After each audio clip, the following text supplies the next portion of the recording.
السلام علیکم ورحمۃ اللہ وبرکاتہ۔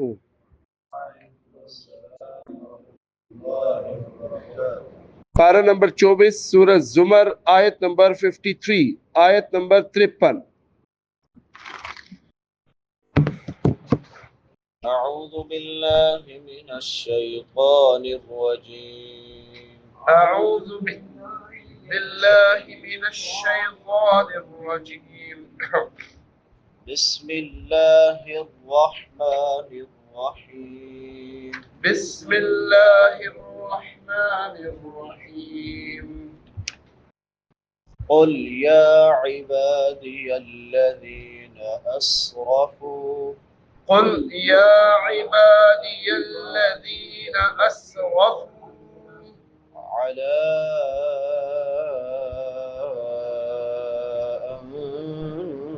أنفسهم على أنفسهم لا تقنطوا من رحمة الله لا تقنطوا من رحمة الله إن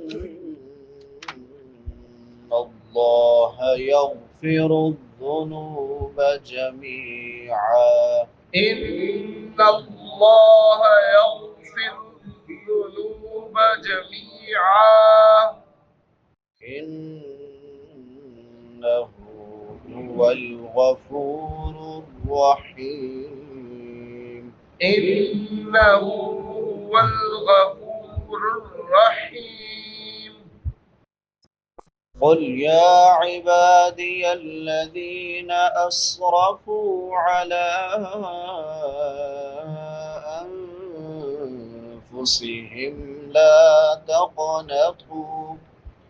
لا تقنطوا من رحمة الله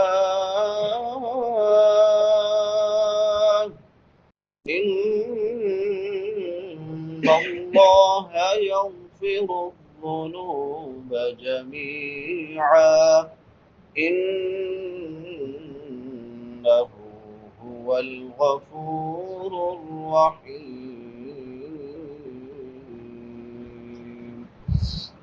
أعوذ بالله من الشيطان الرجيم قل يا عبادي الذين أسرفوا على أنفسهم لا تقنطوا من رحمة الله إن الله يغفر الذنوب جميعا إنه هو الغفور الرحيم۔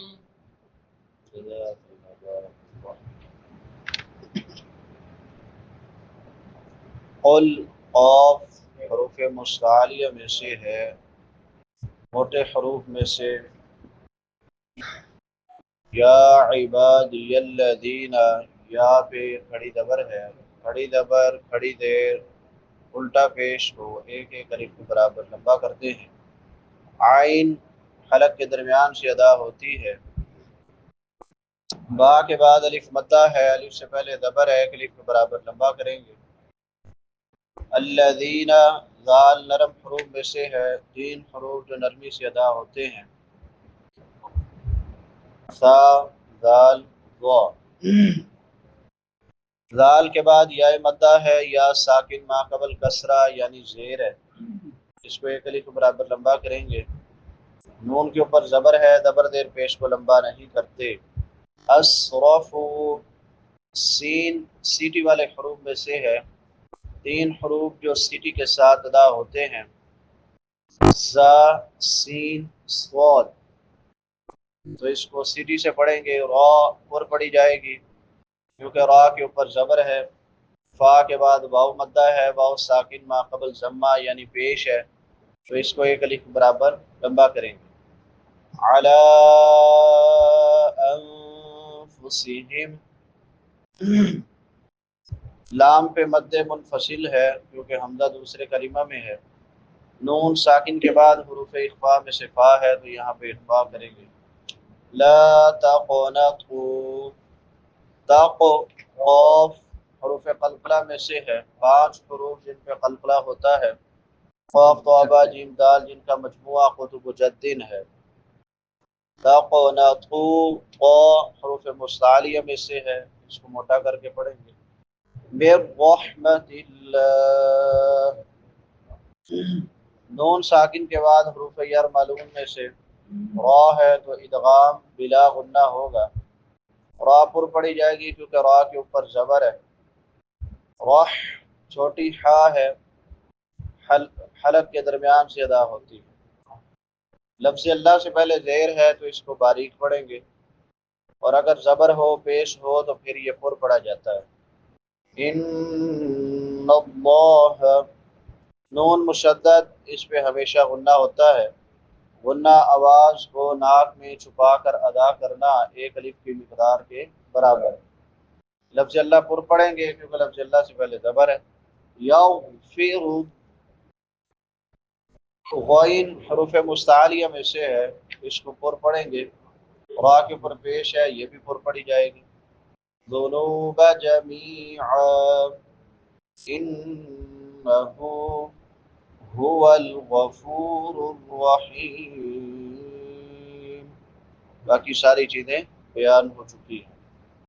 قل، کہہ دیجئے اے پیغمبر علیہ الصلاۃ والسلام، یا عبادی، میرے بندوں سے، الذین، وہ بندے، اسرفوا، جنہوں نے زیادتی کی، علی انفسہم، اپنی جانوں پر، لا تقنطوا، نا امید نہ ہو جاؤ، من رحمت اللہ، اللہ کی رحمت سے.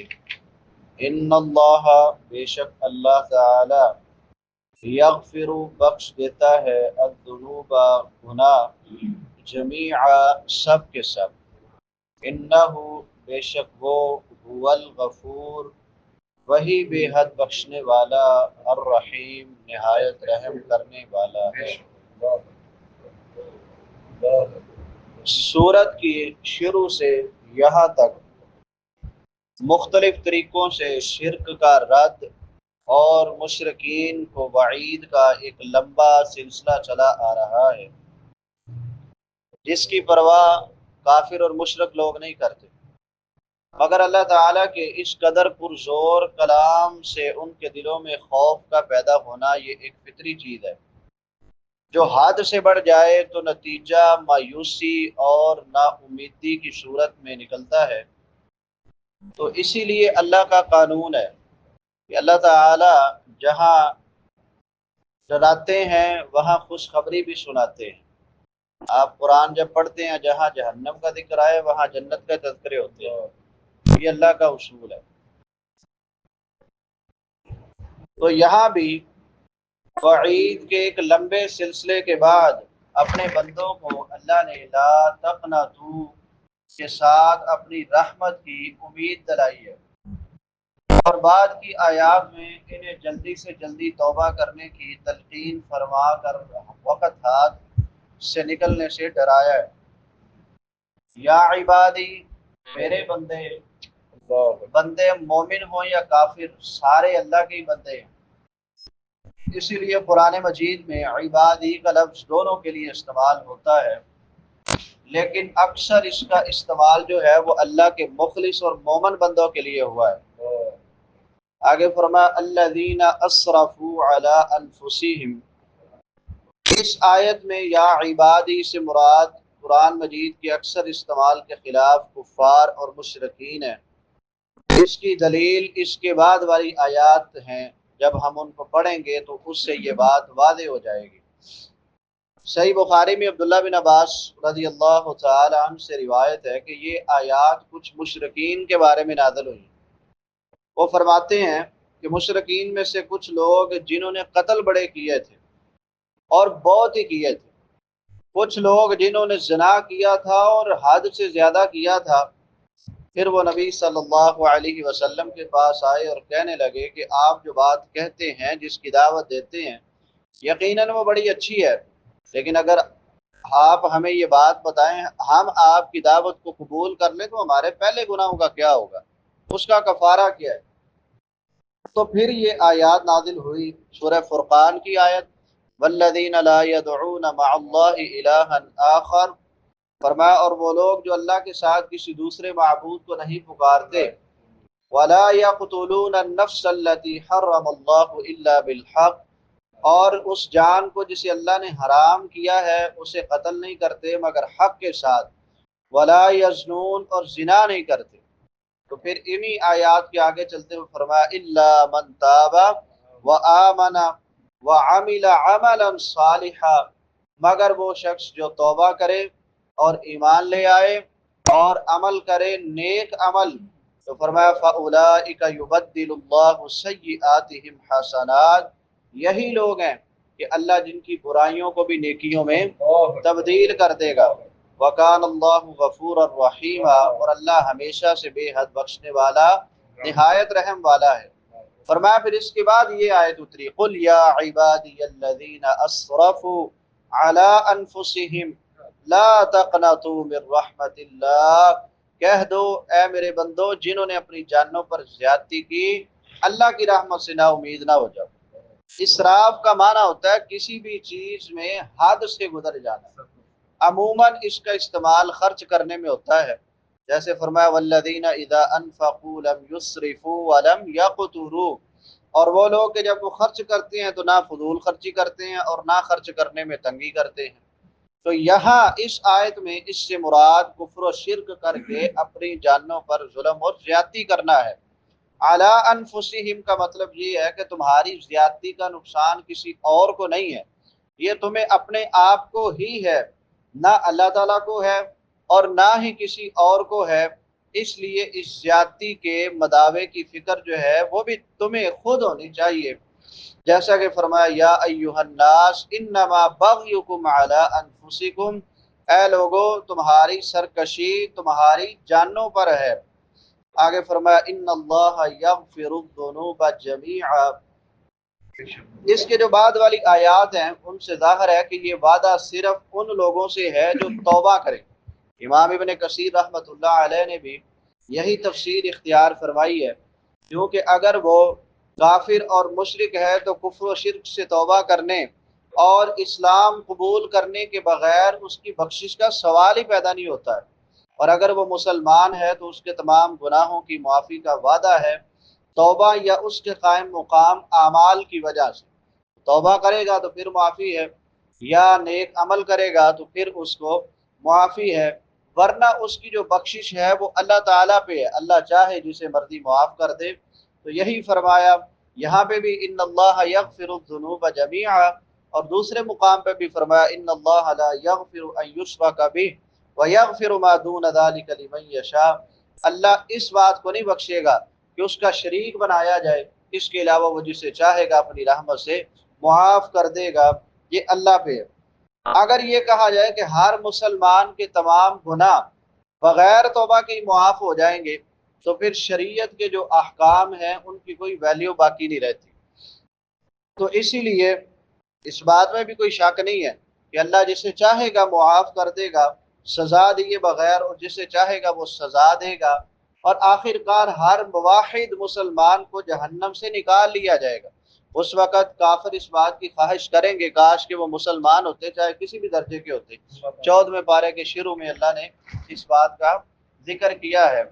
اور اگر بخشش کا یہ معنی کیا جائے کہ آخر کار تمام مسلمان جنت میں جائیں گے تو ان اللہ یغفر الذنوب جمیعا سے صرف کافر ہی مستثنا ہوں گے، ان کے گناہ توبہ کے بغیر معاف نہیں ہوں گے۔ اور پھر اللہ کی رحمت جو ہے وہ بے انتہا ہے، اور اس آیت سے وہ اللہ رب العالمین کی رحمت جو ہے وہ واضح ہوتی ہے۔ امام ابن کثیر رحمۃ اللہ علیہ عبداللہ بن عباس کے حوالے سے اس آیت کی تفسیر میں نقل کرتے ہیں، وہ فرماتے ہیں کہ اللہ تعالیٰ نے ان لوگوں کو اپنی مغفرت کی دعوت دی ہے جنہوں نے کہا کہ مسیح خود اللہ ہے، اور جنہوں نے کہا کہ مسیح اللہ کا بیٹا ہے، اور جنہوں نے کہا کہ عزیر اللہ کا بیٹا ہے، اور جنہوں نے کہا کہ اللہ فقیر ہے، اور جنہوں نے کہا کہ اللہ کا ہاتھ بندھا ہوا ہے، اور جنہوں نے کہا کہ اللہ تین میں سے تیسرا ہے، ان سب سے فرمایا افلا یتوبون الی اللہ ویستغفرون واللہ غفور الرحیم، تو کیا وہ اللہ کی طرف توبہ نہیں کرتے اور اس سے بخشش نہیں مانگتے؟ اللہ تو بے حد بخشنے والا نہایت مہربان ہے۔ پھر اللہ نے اسے بھی توبہ کی دعوت دی جس نے ان سے بھی بڑے کلمے کہے۔ وہ کیا ہے کہ کہنے والے نے کہا انا ربکم الاعلی، میں تمہارا سب سے اونچا رب ہوں۔ اور جس نے کہا ما علمت لکم من الہ غیری، میں نے اپنے سوا تمہارے لیے کوئی معبود نہیں جانا، تو فرمایا ان کے لیے فرمایا وانی لغفار لمن تاب وآمن وعمل صالحا ثم اهتدى، اور بے شک میں یقیناً اس کو بخشنے والا ہوں جو توبہ کرے، ایمان لائے، نیک عمل کرے اور سیدھے راستے پہ چلے۔ عبداللہ بن عباس فرماتے ہیں جو شخص اس کے بعد بھی اللہ کے بندوں کو توبہ سے مایوس کرے تو اس نے اللہ کی کتاب کا انکار کر دیا، لیکن بندہ توبہ نہیں کر سکتا حتیٰ کہ اللہ تعالیٰ اس پہ مہربانی فرمائے، اس کو توفیق عطا فرمائے۔